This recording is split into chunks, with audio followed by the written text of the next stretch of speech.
working in the spirit of the Golden Empire. This is 17 News at noon. Good afternoon. Thanks for joining us. I'm Maddie Jansen. We begin with the latest on the coronavirus this afternoon. Kern County Public Health just held a news briefing. With that, now we bring in 17's Nicole Gitsky. She can tell us what was discussed. Nicole? Thank you, Maddie. Well, the Centers for Disease Control says there are 164 confirmed cases in the U.S. and 11 deaths. But here locally, there are no confirmed cases of COVID-19 in Kern County, and the overall risk remains low. Kern Public Health has tested 4 people for the coronavirus. 1 test has come back negative, and officials are still waiting for the results on the 3 others. Kern Public Health is also monitoring 3 travelers to see if they're at risk for the virus. Yesterday, Governor Gavin Newsom declared a state of emergency for California. So what does that mean for all those who are healthy? We want to reiterate with the questions we're getting about wearing a mask. There is absolutely no recommendation to wear a mask if you are well. If you are sick with COVID-19, you would wear a mask. If you are a healthcare provider in close contact with a person that's been diagnosed, you would wear a mask and other actual PPE equipment, personal protective equipment. Kern Public Health says it's ramping up its efforts to deal with the virus, including managing the many calls it's getting each day from people worried about COVID-19. Officials say be on the alert, but there's no need to be fearful.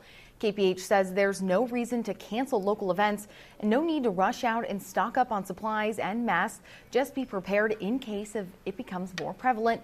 And when it comes to travel, Kern Public Health referred to CDC recommendations, which can be found on their website.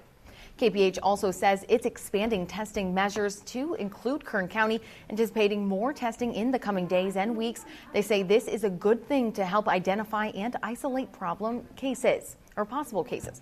In studio, Nicole Gitsky, 17 News.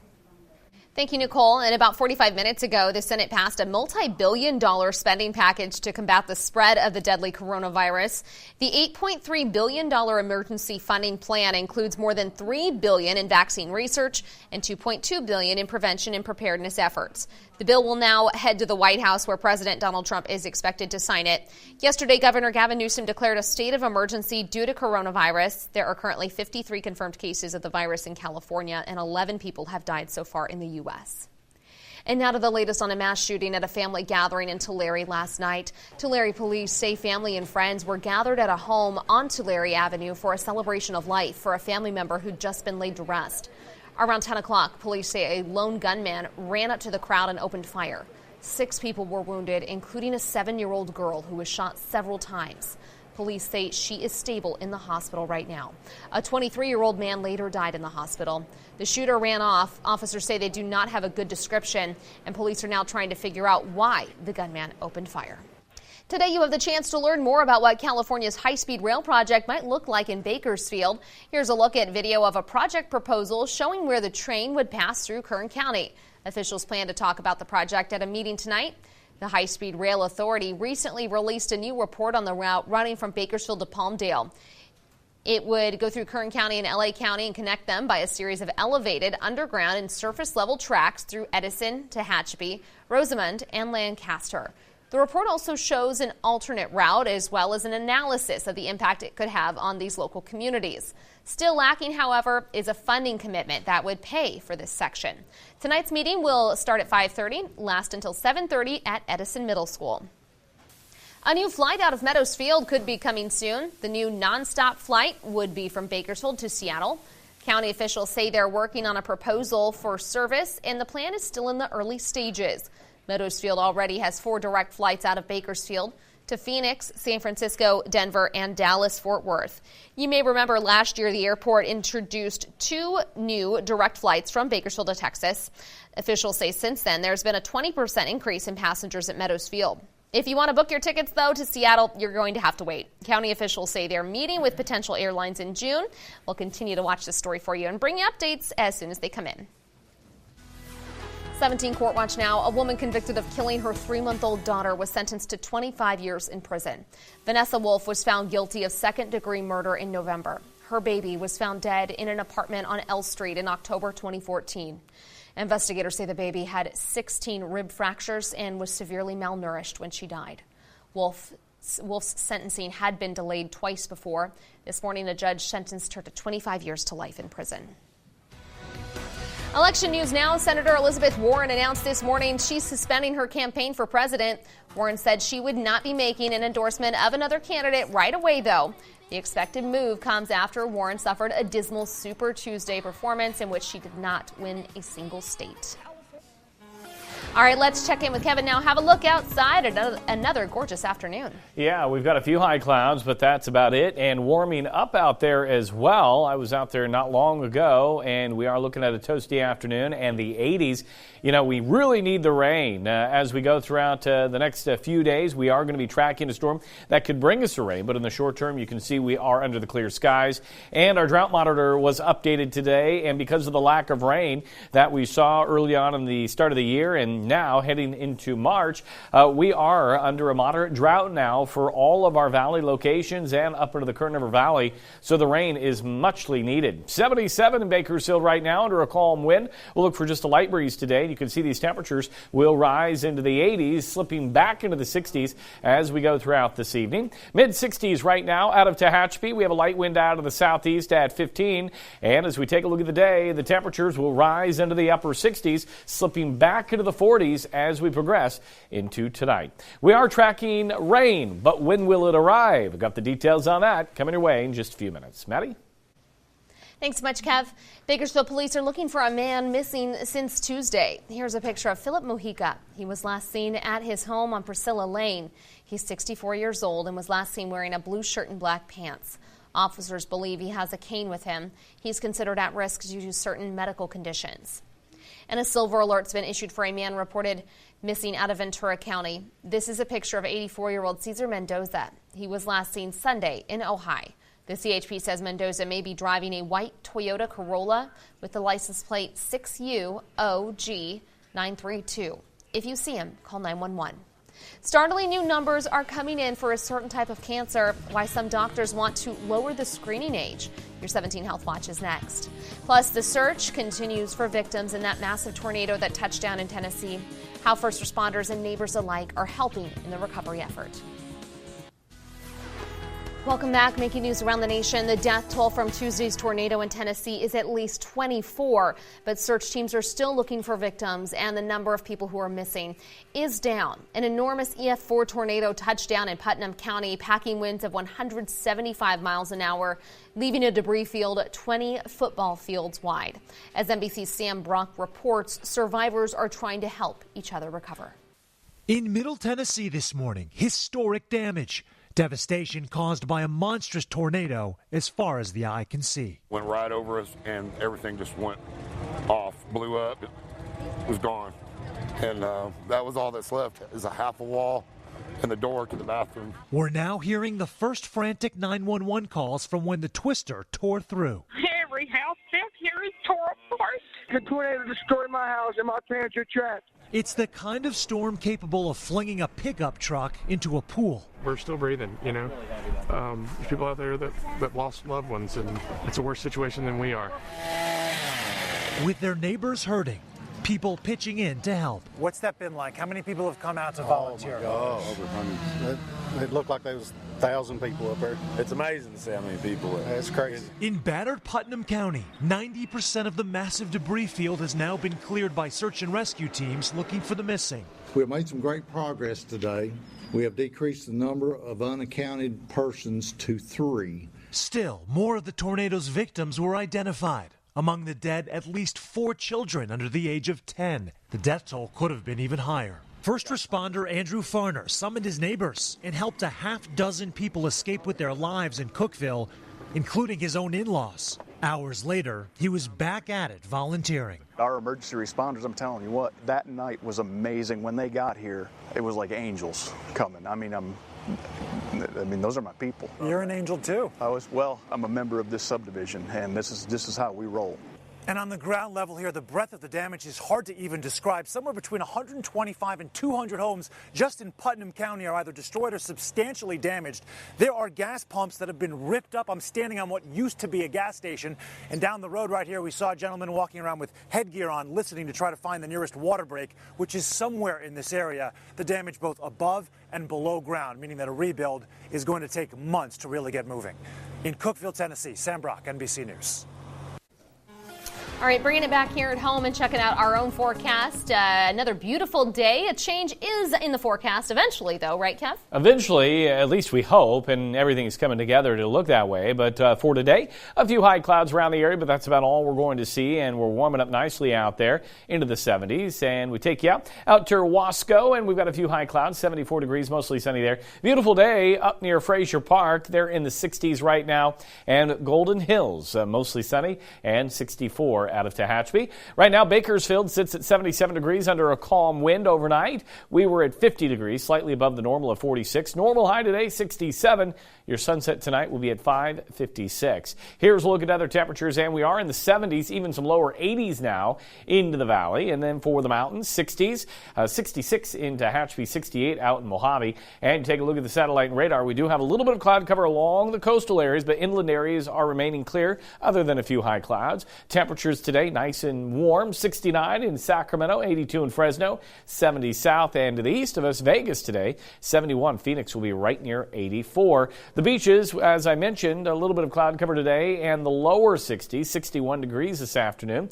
And high pressure still in control here, but it will break down as we get closer to the weekend as this first front starts to approach the secondary system right behind it. And that, I think, will be the rainmaker heading into next week. And boy, do we need it. We talked about the drought monitor changing, now in a moderate drought for the valley. And look at the snowpack, not looking good compared to where we were last year at this time.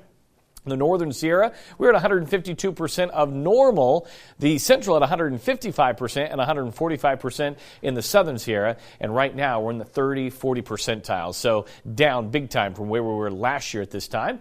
We are going to be tracking our first system up for the weekend. It will bring some snow into the Sierra. For Kern County, maybe a sprinkle here or there. I don't even have it on the 7-day right now. And then that secondary system will come in Monday, Tuesday, Wednesday of next week. A little deeper moisture to Southern California, and it does want to bring in some good amounts of rain for Kern County. And you can see as a state as a whole, by next Wednesday, cumulative rain about 1/4 of an inch into the Bay Area, 3/10 into Fresno. Wants to bring on the high side about 3/4 of an inch for Bakersfield and over an inch, almost 2 inches down in Southern California. So here's a look at Kern County as a whole, and this is our global forecast model. We put it into motion. Actually, it might be a little stuck here, but again, we are going to be looking at rain amounts right near 3/4 of an inch, and again, our model having a little bit of an issue there.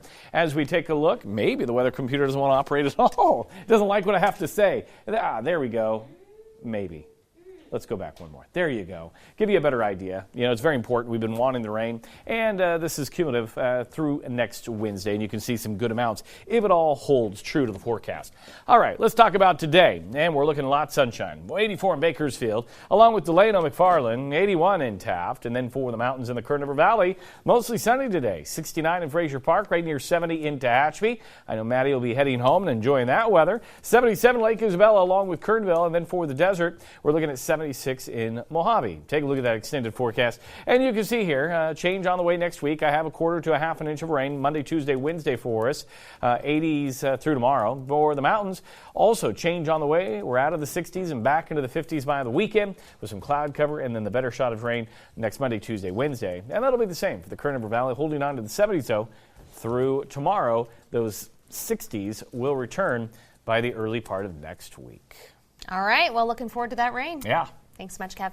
Colorectal cancer is the 3rd most commonly diagnosed cancer overall, impacting 1.4 million Americans. Most people think it's only older people affected by the disease, but as NBC's Craig Melvin reports, there's been an alarming spike in young people diagnosed.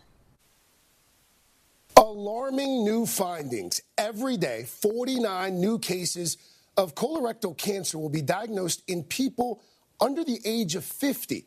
10 of them will die. The most striking thing is that this comes after a period of steady decline. All of a sudden, there has been a steady rise, and it's expected to continue. So this is not an isolated phenomenon that's just happening now. Dana-Farber's Dr. Kimmy Ng is the founding director of the Young Onset Colorectal Cancer Center, one of the few places in the world dedicated to figuring out why this disease is suddenly skyrocketing in young people. One of the leading hypotheses for why this might be happening is obesity. But I have to say that does not explain the vast majority of the patients that we are seeing in our clinic, most of whom have a normal body weight, they're exercising, they eat a healthy diet. It is not the complete explanation at all. That's got to be one of the major mysteries in medicine right now, I would think. It is the one question in cancer research that honestly keeps me up at night. April Castor McDonald is part of the mystery. The Michigan mother was diagnosed with stage 3 colon cancer at age 43. And she had no symptoms up until she had symptoms. I mean, she had a normal life. And then she started having stomach problems, some blood in the stool, went to the doctors, had a colonoscopy, and the rest is history. April fought the disease for 7 years, dedicating her time to raising awareness and talking about a cancer that so many people just don't want to talk about. But 2 years ago, she lost that battle after the cancer spread and treatments stopped working. She didn't want other people to go through that. She didn't want other families to go through it. She wanted to get the word out there, and she wanted to prevent anybody else having to go through this. For years, 50 was the recommended age to start getting colonoscopies.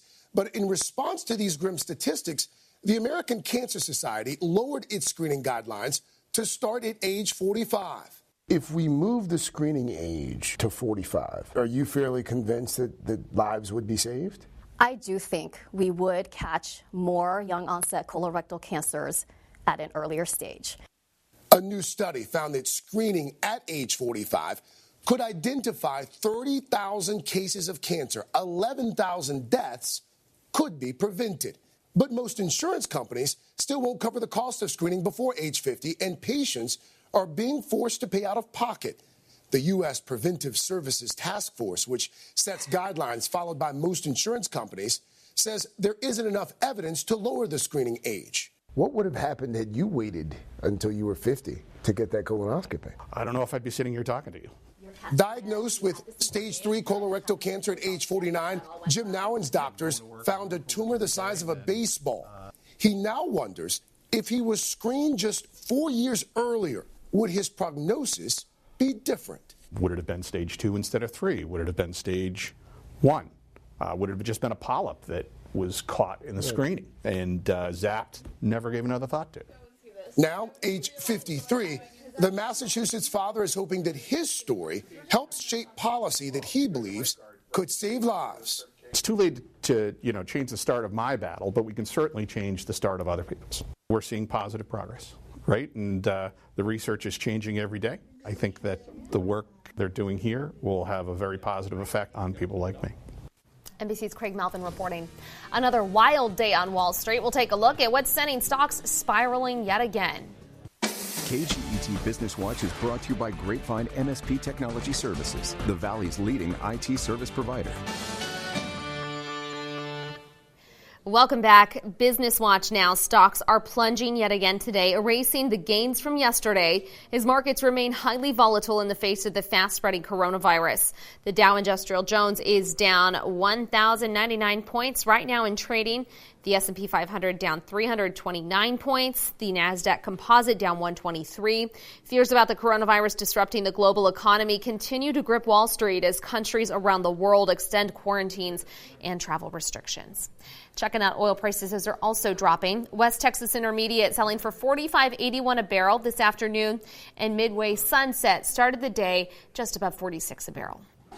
A restaurant in Bakersfield has closed because of health code violations. We're talking about Mimoto on Hageman Road in Northwest Bakersfield. A report shows violations included unsafe food storage and dirty food prep areas. There was also reportedly a gross amount of food debris and trash on the cooking area. An inspector also said raw shrimp, fish, and beef were not being stored at proper temperatures. Alex Trebek has beaten the odds. The Jeopardy host gives an update on his battle against pancreatic cancer 1 year after diagnosis. Country music star LeAnn Rimes is coming to Bakersfield later this spring. The multi-platinum artist will perform at the Fox Theater May 14th at 8 p.m. You can grab tickets starting Monday, March 16th. Prices start at $45. Jeopardy host Alex Trebek is updating us on his cancer fight 1 year after he was diagnosed with stage 4 pancreatic cancer. As NBC's Joe Fryer reports, he's now using his fame to raise awareness about the disease. Perhaps it's only fitting the host of a popular quiz show uses an eye-opening statistic to update his health. The 1-year survival rate for stage 4 pancreatic cancer patients is 18%.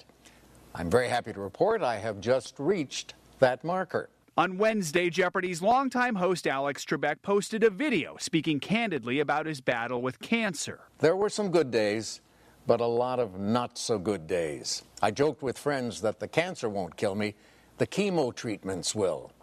A year has passed since Trebek announced his diagnosis to the world. Almost immediately, he became the face of a disease where the 5-year survival rate is just 10%, 3% for stage 4. I plan to beat the low survival rates. He has provided constant updates. I began immunotherapy, but that didn't go very well at all. My numbers went south, dramatically and quickly. Last fall, Trebek teamed with the World Pancreatic Cancer Coalition, raising awareness through a PSA. 57,000 Americans are diagnosed each year. Through it all, he has continued to host, wearing a wig, at times struggling with his speech, but feeling constantly supported, like in this moment during the Tournament of Champions, when a contestant delivered this final Jeopardy answer. What is, we love you out. That's very kind. Thank you. Costs you $19.95. You're left with $5. Okay. It's that support that has bolstered him when he needed it most. If we take it just one day at a time with a positive attitude, anything is possible. That was NBC's Joe Fryer reporting. When we come back here on 17 News at noon, a sweet surprise for some local Girl Scouts. We'll show you what had them busting out these dance moves at a cookie booth in downtown Bakersfield. All right, these local Girl Scouts were hard at work selling their delicious cookies yesterday in downtown Bakersfield until their work was interrupted by a Bank of America representative.